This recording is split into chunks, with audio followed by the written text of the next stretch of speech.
2022లో వచ్చిన వదంది సిరీస్ గుర్తుందా?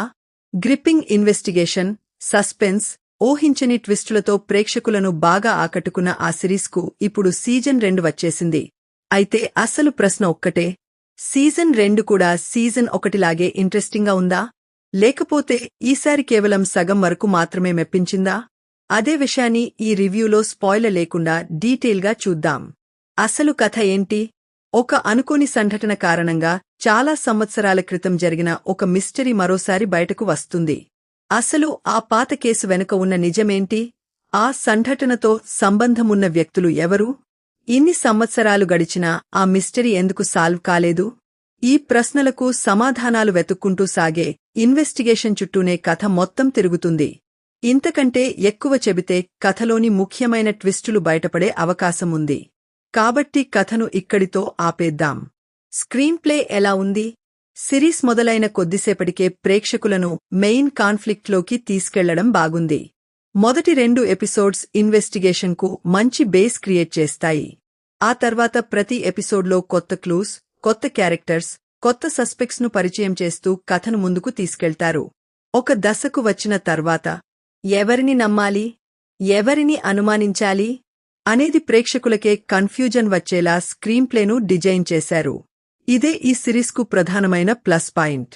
ఒక ఎపిసోడ్ పూర్తయ్యేసరికి తర్వాత ఏం జరుగుతుందో తెలుసుకోవాలనే క్యూరియాసిటీ కలుగుతుంది. కానీ ఇక్కడే ఒక చిన్న సమస్య ఉంది. మధ్యలో కొన్ని ఎపిసోడ్స్లో పేసింగ్ కొంచెం స్లోగా అనిపిస్తుంది. మెయిన్ ఇన్వెస్టిగేషన్ కంటే కొన్ని పర్సనల్ ట్రాక్స్పై ఎక్కువ ఫోకస్ పెట్టడంతో కథ అక్కడక్కడా కొంచెం డ్రాగ్ అయిన ఫీలింగ్ వస్తుంది. కొన్ని సీన్స్ను ఇంకాస్త క్రిస్ప్గా ఎడిట్ చేసి ఉంటే సిరీస్ ఇంకాగా ఉండేది. అయితే చివరి 2 ఎపిసోడ్స్ దగ్గరకు వచ్చేసరికి కథ మళ్లీ పికప్ అవుతుంది. సస్పెన్స్ను క్లైమాక్స్ వరకు బాగానే క్యారీ చేశారు. పర్ఫార్మెన్సెస్ ఎలా ఉన్నాయి? లీడ్ రోల్లో శశికుమార్ చాలా సెటిల్ పెర్ఫార్మెన్స్ ఇచ్చారు.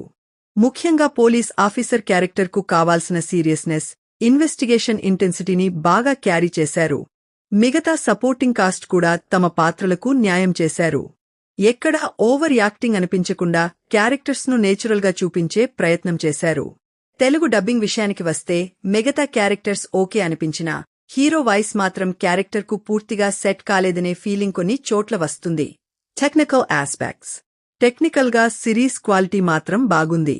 డార్క్ టోన్లో ఉండే సినిమాటోగ్రఫీ సిరీస్కు కావాల్సిన థ్రిల్ ఫీల్ను బాగా క్రియేట్ చేసింది. ముఖ్యంగా సస్పెన్స్ సీన్స్లో బ్యాక్గ్రౌండ్ స్కోర్ మంచి ఇంపాక్ట్ ఇస్తుంది. ప్రొడక్షన్ వాల్యూస్ కూడా ప్రీమియంగా కనిపిస్తాయి.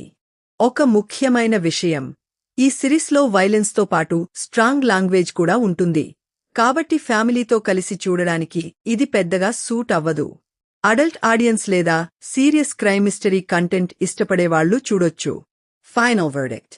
మొత్తంగా చూసుకుంటే వదంది సీజన్ 2 చెడ్డ సిరీస్ అయితే కాదు. కానీ సీజన్ 1 ఇచ్చిన ఇంపాక్ట్, అదే రేంజ్లోని థ్రిల్ను పూర్తిగా రిపీట్ చేయలేకపోయింది. అయితే మంచి ఇన్వెస్టిగేషన్, సస్పెన్స్, మిస్టరీ ఎలిమెంట్స్తో ఒక్కసారి ట్రై చేయగలిగే డీసెంట్ క్రైమ్ థ్రిల్లర్ అని చెప్పొచ్చు. నా వరకైతే 3 out of 5 రేటింగ్. మీరు ఇప్పటికే వదంది సీజన్ 2 చూసి ఉంటే మీకు ఎలా అనిపించింది? సీజన్ 1తో పోలిస్తే సీజన్ 2 ఎలా ఉంది? మీ అభిప్రాయాన్ని కామెంట్లో చెప్పండి.